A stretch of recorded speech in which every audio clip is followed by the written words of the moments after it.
Bonsoir à tous, ravi de vous retrouver pour le journal de l'Afrique. À la une, ce soir, la Gambie. Plusieurs voix s'élèvent pour demander à Yahya Jammeh de respecter les résultats de la présidentielle et de transmettre le pouvoir au vainqueur, Adama Barrow. L'opposition gambienne, la CEDEAO, mais aussi les Nations Unies. Nous serons en direct avec notre correspondante Sarah Sako dès le début de ce journal. Au Gabon, la réélection d'Ali Bongo mise en question par l'Union européenne. Ses observateurs ont remis leur rapport aujourd'hui. Dans leur collimateur, notamment la province du Haut-Ogooué, le fief électoral du président réélu. Et puis nous vous emmènerons aussi en Tanzanie. Le pays accueille des dizaines de milliers de Burundais qui fuient chaque jour la crise qui secoue leur pays. Nos envoyés spéciaux sont allés dans le camp de Nduta où les moyens manquent cruellement pour faire face à cette situation d'urgence, vous le verrez. Voilà pour le programme de ce journal de l'Afrique. En Gambie, les pressions s'intensifient donc sur le président Yahya Jammeh pour qu'il quitte le pouvoir. Battu après 22 ans passés à la tête du pays, il a annoncé qu'il allait saisir la Cour suprême pour contester les résultats de la présidentielle qui a eu lieu il y a 10 jours maintenant. Pression de l'opposition qui demande à Yahya Jammeh de démissionner, mais aussi pression de la CEDEAO, la communauté économique des États de l'Afrique de l'Ouest. On va retrouver tout de suite notre correspondante Sarah Sako. Bonsoir Sarah. Vous revenez tout juste de Gambie. Une délégation y sera demain pour rencontrer le président sortant, Sarah. Tout à fait, Natacha, une délégation de haut vol. Il s'agit d'une délégation de chefs d'État de la région, conduite par Ellen Johnson Sirleaf, la présidente du Libéria, mais également la présidente en exercice de la CEDEAO. Elle sera accompagnée notamment du représentant spécial du secrétaire général des Nations Unies dans la région, M. Ibn Chambas, et d'autres chefs d'État. Et leur objectif, il est clair, convaincre Yahya Jammeh de passer pacifiquement le pouvoir et d'effectuer cette transition à Adama Barrow, le président élu. La diplomatie est donc privilégiée pour l'instant, on le voit bien avec cette délégation, mais attention, la CEDEAO n'exclut pas en dernier ressort une intervention armée. C'est ce qu'a déclaré ce soir sur RFI le président de la commission de cette institution. De son côté, le Conseil de sécurité des Nations Unies, qui se réunissait ce lundi sur le cas de la Gambie, presse également de son côté Yahya Jammeh donc de céder le pouvoir à Adama Barrow, d'effectuer la transition sans condition et sans délai. Dans un communiqué, le Conseil de sécurité des Nations Unies invite Yahya Jammeh à coopérer avec cette délégation de la CEDEAO dont il appuie l'initiative. On le voit donc, beaucoup d'attentes du côté de cette délégation de haut vol qui devrait faire l'aller-retour à Banjul demain. L'opposition, sans doute donc forte de ce soutien de la communauté internationale, a haussé le ton aujourd'hui. Adama Barrow, le président élu, a appelé lui aussi Yahya Jammeh à céder le pouvoir immédiatement et à renoncer à ce recours devant la Cour suprême que Yahya Jammeh veut effectuer. Cour suprême qui, rappelons-le, et c'est sur quoi insiste l'opposition gambienne, n'est pas opérationnelle. Merci beaucoup Sarah Sako pour toutes ces précisions et l'on suivra bien sûr cette situation en Gambie. Au Gabon, c'est aujourd'hui que les observateurs électoraux de l'Union européenne remettaient leur rapport sur la présidentielle du 27 août dernier. Et ce rapport met en question la réélection d'Ali Bongo. Dans le viseur de l'Union européenne, notamment la province du Haut-Ogooué, le fief électoral d'Ali Bongo, où le président sortant a officiellement obtenu plus de 95% des voix, avec une participation frôlant les 100%. Je vous propose d'écouter d'abord la chef de la mission d'observation de l'Union européenne. Dans le Haut-Ogooué, la mission a relevé un processus de consolidation particulièrement opaque et des anomalies au niveau des commissions électorales. Ces anomalies mettent en question l'intégrité du processus de consolidation des résultats et du résultat final de l'élection. Et je vous propose maintenant d'écouter le ministre gabonais des Affaires étrangères qui réagit à ce rapport de l'Union européenne. C'est un rapport qui vient aussi à point nommé au moment où le président de la République, son Excellence Ali Bongo Ondimba, vient de convoquer, il y a quelque temps, un dialogue politique qui va s'ouvrir sous l'égide du Premier ministre. Ce sont des éléments, je crois, qui vont certainement concourir également à être examinés par la classe politique si elle le souhaite. Et enfin, pour l'opposant Jean Ping, le candidat malheureux de cette présidentielle, il estime que ce rapport prouve qu'il est le vainqueur de l'élection.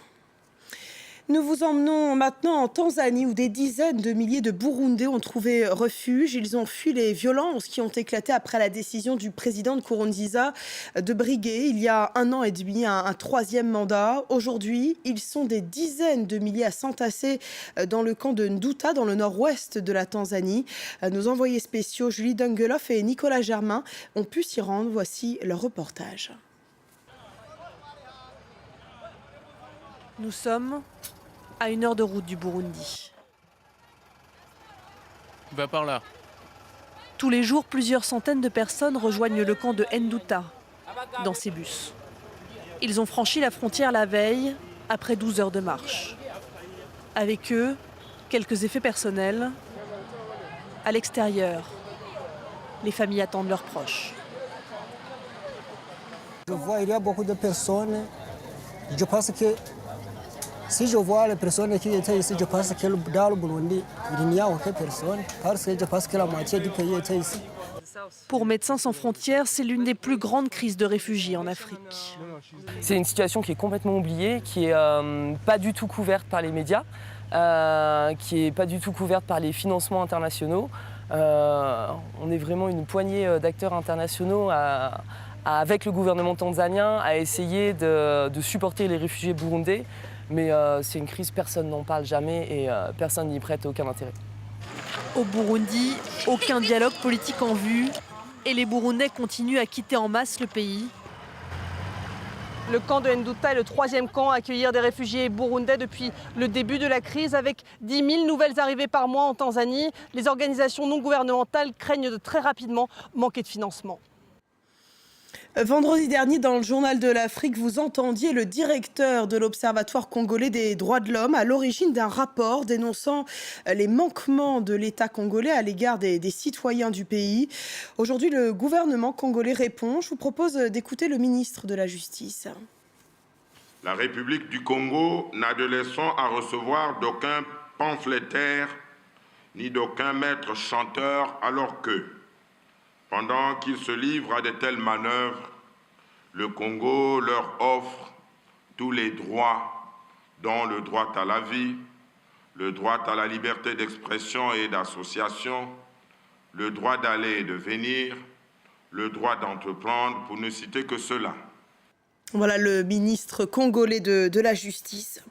L'ONU s'inquiète de la situation dans le nord-est du Nigeria, là où le groupe islamiste Boko Haram sévit. Des centaines de milliers de personnes n'ont pas assez à manger et si rien n'est fait, plus de 70 000 enfants pourraient mourir de faim dans les prochains mois.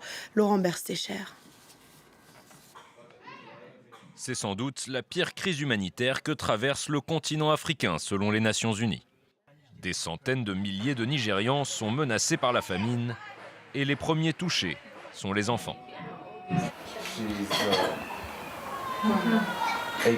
Elle a 8 mois et elle ne pèse que 2,5 kg. Cela fait maintenant 7 ans que le conflit opposant Boko Haram à l'armée nigériane fait rage, empêchant paysans et agriculteurs de semer leurs récoltes. Une pénurie alimentaire d'autant plus grave que les convois humanitaires ne sont souvent plus en mesure d'atteindre les populations les plus vulnérables. Il y a des opérations militaires dans le nord, ici et ici. Les organisations humanitaires n'y ont pas accès. Les Nations Unies disent avoir besoin de près d'1 milliard d'euros pour faire face à cette crise. Mais selon les autorités nigérianes, l'ONU aurait exagéré l'ampleur de la menace pour s'attirer le soutien des donateurs. Une organisation des Nations Unies a crié sur tous les toits que 100 000 personnes allaient mourir de faim l'année prochaine. Ce n'est pas vrai. L'insurrection de Boko Haram a fait au moins 20 000 morts et plus de 2,5 millions de déplacés depuis 2009. La plupart vivent maintenant dans des camps de réfugiés et dépendent directement de l'aide humanitaire pour survivre.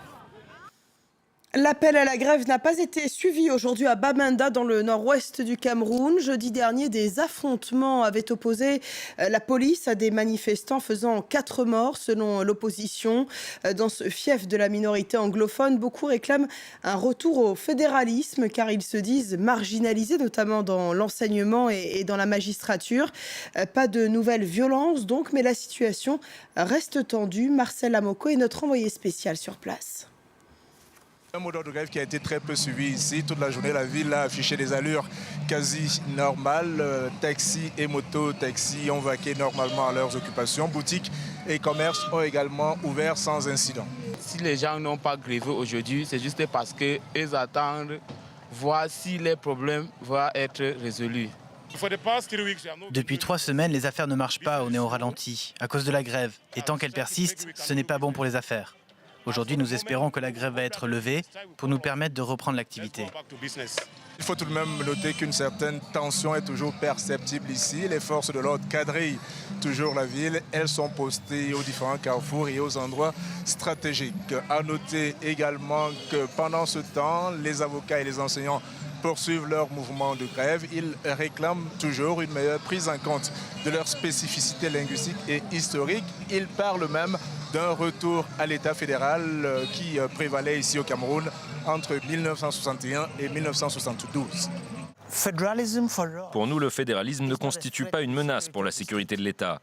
C'est une manière pour nous d'inscrire nos demandes dans la durée.